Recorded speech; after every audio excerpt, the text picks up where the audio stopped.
环球旅行出发世界海拔最高的首都玻利维亚的拉巴斯，4100米。从乌尤尼出发，全程400多公里，8个小时，250块钱的车票，还行。 不算贵，这边的人收入不高，物价倒是贵的离谱。1升的矿泉水要卖10块钱人民币。现在是晚上9点半，坐到早上刚好可以吃个本地小早餐。这个是我的位置，空间很大。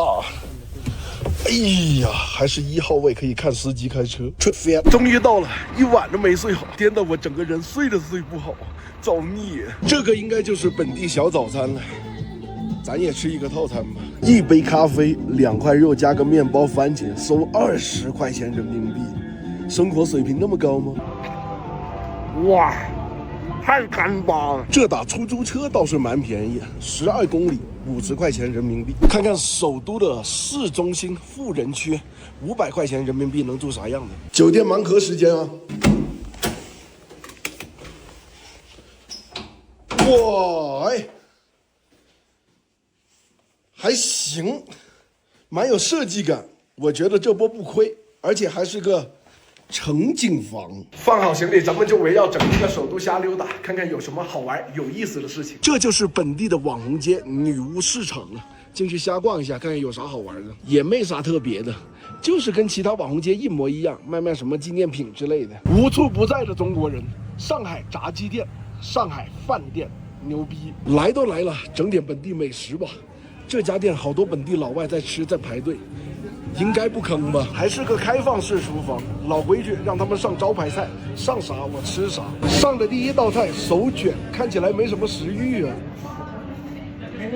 好多肉啊，这个还蛮香的，还好吃。第2道菜冰激凌烤鱼，你没听错啊，冰激凌烤鱼，吃了应该不会拉肚子吧？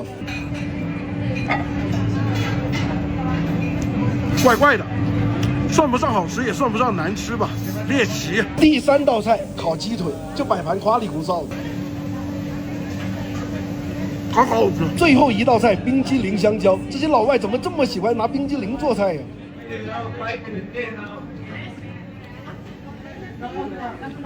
好点，吃了139块钱人民币，还行，不算坑。拉巴斯的城市缆车是世界上最有特色的，还获得过很多大奖。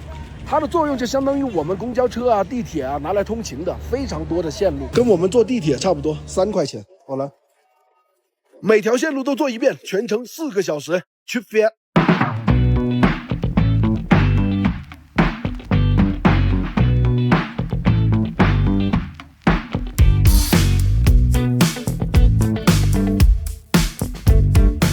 本地网红餐厅。 据说这几年被评为世界前50的餐厅，装修蛮有风格的，门面也大，但是里面的位置很少，最多同时10几个人用餐，要提前预定。他这菜单也蛮省事儿，一个500块钱的套餐，一个425的套餐，厨师上啥你吃啥，那我就点个500的吧。不是哥们儿，我又当冤种了吗？上的第1道菜这是啥呀？1块薯片，上面这是虾啊、蟹啊、鳖啊，还是蟑螂，还是其他的昆虫呢？尝一下。 嚼下去，那胶原蛋白弹开，然后再加上一股酸酸的味道，那壳硬硬焦焦的味道，8、9不离10就是蟑螂。第2道菜烤面包，看起来没啥特别的，就是个烤面包。第3道菜蜥蜴肉，我刚才跟服务员确认了好几遍，这就是蜥蜴肉，人生头一回吃。第4道菜甜番茄烩鱼，这个卖相不错。 第5道菜更离谱，他告诉我这个是半熟的鸭肉。我不知道这家店凭什么能评上世界前50的，又贵又不好吃又吃不饱。你说要猎奇，还比不上我们两广名菜咸菜炒牛宽喜，赶紧倒闭吧！我拉了一宿，吐了一宿，我感觉我食物中毒了，可能真的是吃的东西太夸张了。 哎呦，以我出来旅游那么久，食物中毒那么多年，一天不吃东西，多喝水就好了。别说今天食物中毒了，就算是发高烧，我也要去秘鲁啊！300块钱车票呢，不去这不血亏吗？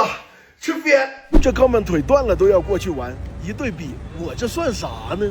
硬坐5个小时，车上还没有厕所，就看这一车人的运气好不好了。我忍耐力强不强了？这边入境秘鲁是没有陆路的，所以车开到一半的时候，人跟车要分开摆渡到对面。第一次对一个湖印象那么深，不是因为它的景色，是因为它的名字叫滴滴嘎嘎湖。起这个名字的真是个天才，花100块钱就可以坐船去湖中心玩。但我实在不想花这个冤枉钱，这滴滴嘎嘎湖还不如我们的西湖好看呢。开始入境秘鲁，我已经准备好说那句话了：丝滑入境，委内瑞拉你就学吧。过了秘鲁换点本地货币，不然玻利维亚钱又成废钱了。800玻利维亚货币只能换130，秘鲁的钱这么值钱吗？整个秘鲁大部分好玩的都在库斯科，所以我现在要再坐12个小时到库斯科。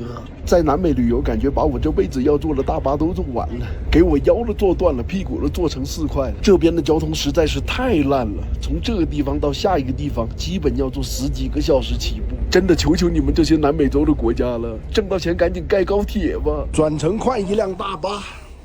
哎呀，到了，又天亮了，终于到了。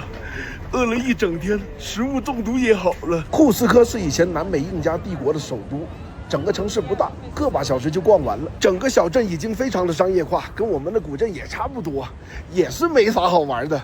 明天直接出发世界7大奇迹马丘比丘徒步。出发前先犒劳一下自己，整一顿正宗的秘鲁菜。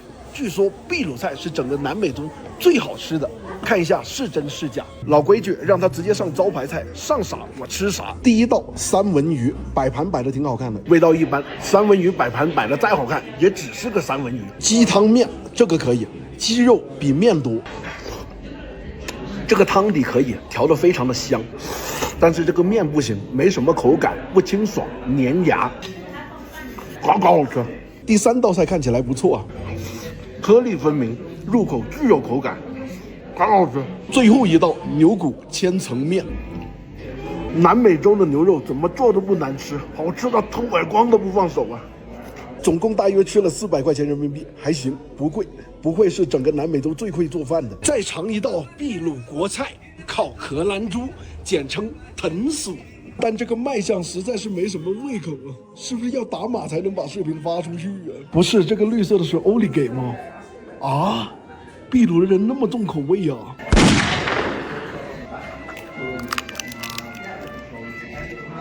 这个皮好脆好香啊！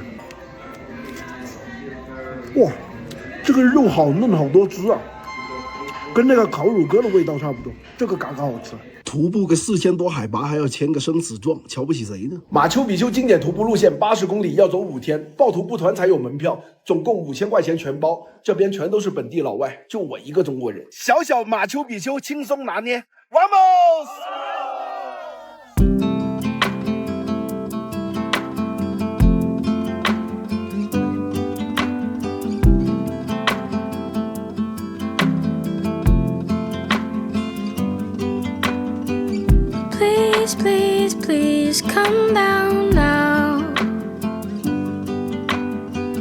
Don't be scared, I only wanna help you down. 第一天结束喽，那就是今晚休息的营地。我勒个豆，这房子是给小矮人住的吧？啊？里面还行，星空房。不赖嘛！完，第2天直接上强度，要走22公里，爬升1100米到4600米的地方徒步。Like a row of captured rows of hooded crowds, never much about your problems. Welcome home.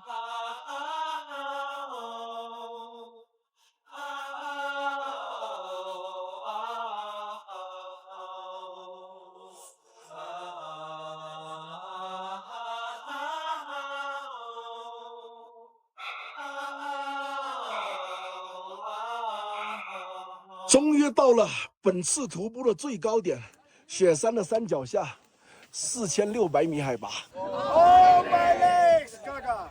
哎呀，上山容易，下山难呐，一不小心就滑下去了。开始起好大的雾了，我不会迷路了吧？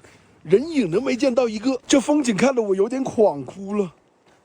我这是到家了吗？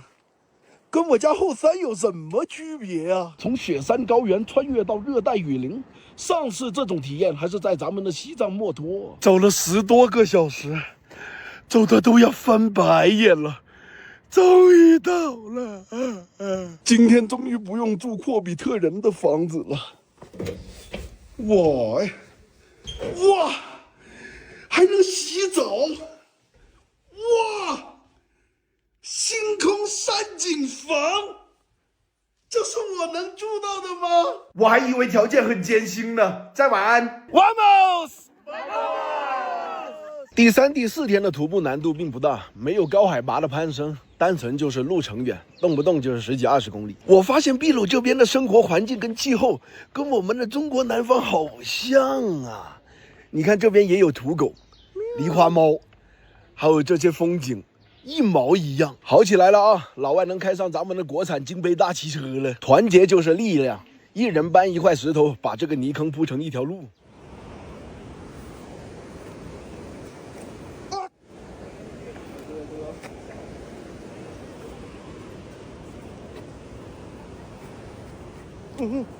哎呀，我操！好家伙，但凡踩对一次，这鞋就不会变成这样。入乡随俗嘛，向导说跨过神山就要上祝福的。这个纹了个花啊，这个是萨满，这个是草，这个是小狗。嗨啊！还不错，蛮有本地特色的。但是这哥们儿好像战神的游戏回爷。走着走着进村子，还教你怎么做咖啡。我这个咖啡做的牛不牛逼？牛逼！哇，这一天比一天住得好啊！热带雨林观景房，据说老外都不能亚洲蹲呢，让他们都尝试一下。牛逼 ！OK， yeah。那我看还真不能压多蹲，这也不知道算不算辟谣，毕竟有些能，有些又不能。这里还可以泡温泉，好多本地老外。再翻过3座山，就到马丘比丘的山脚下了。这里居然还能抓得到活的独角仙，这玩意儿我以前只在动画片里面看过。这感觉真神奇，早知道不教这群屌毛东文了，现在已经见人就乱讲。喂，兄弟，牛逼，牛逼，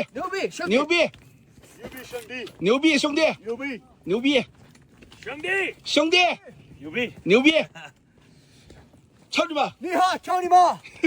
哇哦，这就是传说中的7大奇迹马丘比丘了。我跟没出国似的。这条经典的徒步路线，除了刚开始高海拔风景好看一点，其他的都很一般，有点就是营销过度的意思。最后再顺着这个火车轨道走10公里到热水镇，就可以冲顶印加帝国的遗迹了。费尽千辛万苦，徒步了4、5天，终于到了这个热水镇了。